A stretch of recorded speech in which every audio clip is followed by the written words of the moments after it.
Part 2. Directions. In this part, you will hear 3 conversations. The conversations will not be repeated. There are 4 questions for each conversation. For each question, choose the right answer, A, B, C, or D. Then on the answer sheet, find the number of the question and fill in the space that corresponds to the letter of the answer you have chosen. Questions 9 to 12. Listen to the discussion between 2 exchange students, Martha and Peter. First, you have some time to look at questions 9 to 12.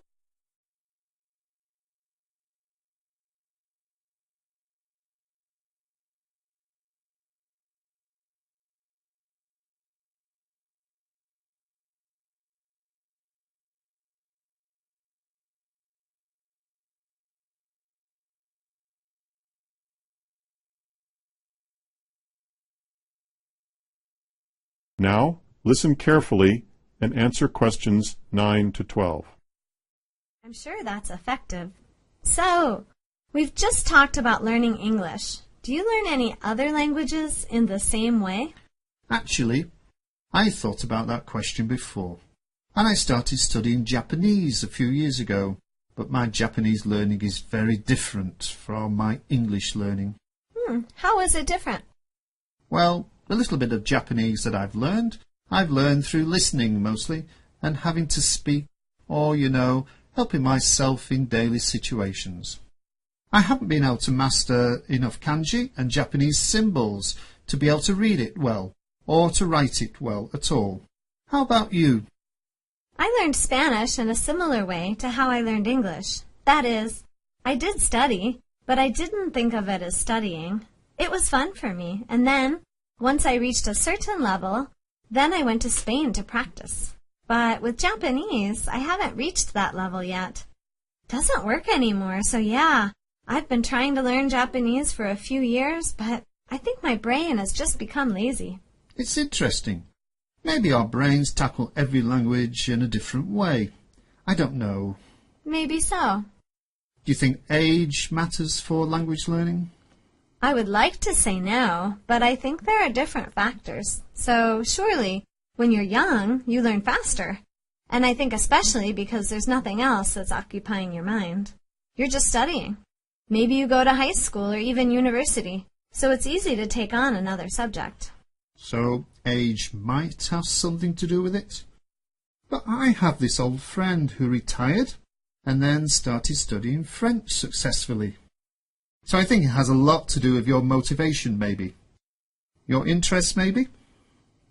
That's right. I was just going to say maybe more so than age. Yeah, maybe when you're young you might be more eager to learn, but if you have the same kind of motivation when you're older, then why not?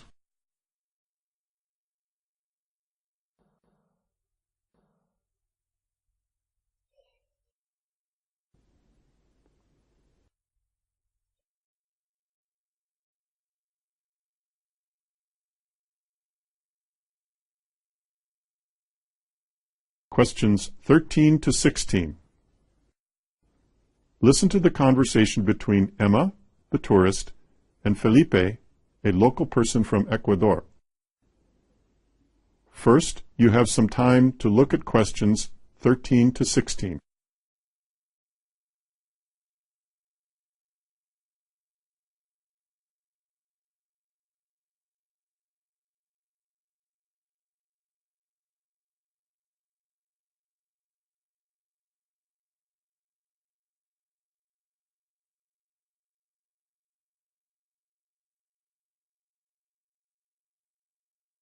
Now, listen carefully and answer questions 13 to 16.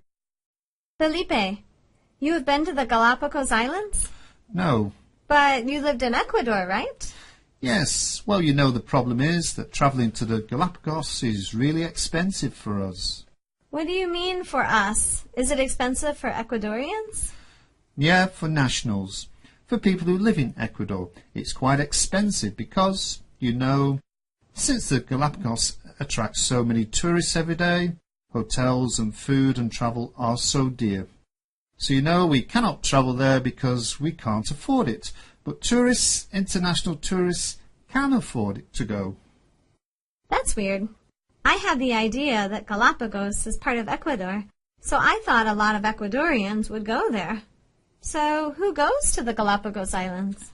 Well, actually there's, 1 out of 10 Ecuadorians maybe might have travelled to the Galapagos. But why do you think it's so expensive to travel there? Well, because, as I just mentioned, thousands of tourists go there, and the islands can't support so many tourists every day. Let's suppose that if prices were really low, then more and more people would go there, and there might be environmental problems or just pollution, and those kinds of issues.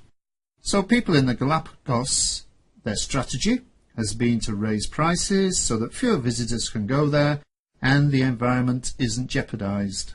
That is true. I guess that makes sense, but being from Ecuador and not being able to see your own country, it doesn't make so much sense.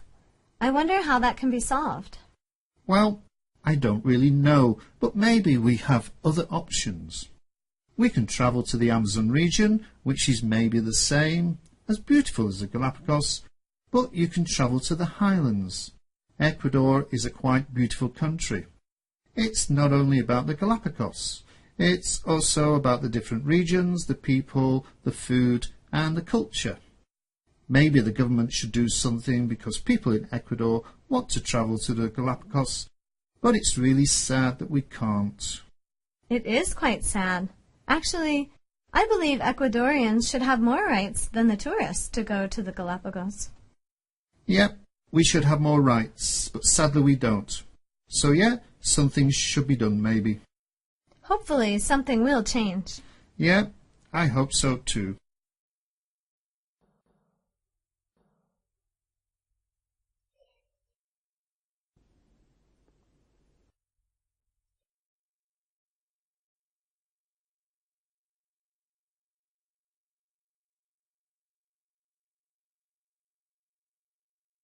Questions 17 to 20. Listen to the conversation between Todd and Katya.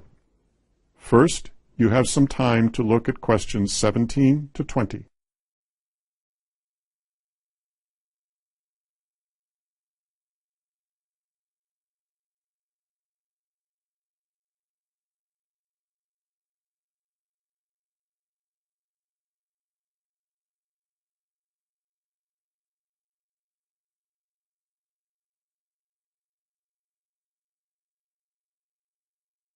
Now, listen carefully and answer questions 17 to 20. So, Katya, you were talking about how you had an internship and how you actually made the transition from university to the working world and an internship, and now you've actually gone back to the university world. What struck you as the biggest difference having to go to the real world, the working world, from the university? Well, the biggest difference, and something that I felt right away, was the responsibility that you have when you're working for somebody else. When you're a student, you're only responsible for yourself, making the deadlines and doing the work, and nobody else is dependent on you. When you're working, there are people depending on you, so the responsibility part was the biggest difference. Was there anything you thought you maybe lacked that you wish you had prepared yourself more for at university? For example, computer skills or writing skills or anything like that? I think presenting skills. Presenting skills and also technical words that I needed, like, I wasn't prepared for that. Can you give an example of some technical words? Well, I learned technical words in English, for example, like jurisdiction. But I didn't know how to say it in Spanish, even though that's my native language. Yes, so I guess another big change is at uni, you might have mistakes when you write, but you maybe don't worry about that so much. In the professional world, it has to be perfect, right?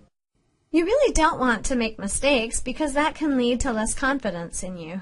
But having mistakes is not a big problem. It just reflects how much you can or cannot do.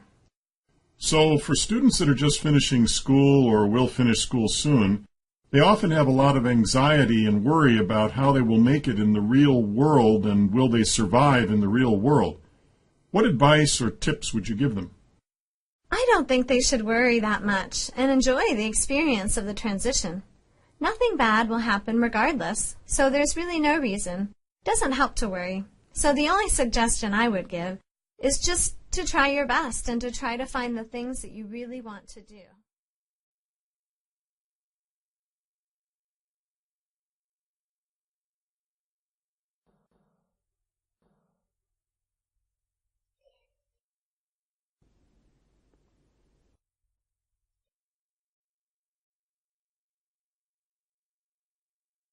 That is the end of Part 2.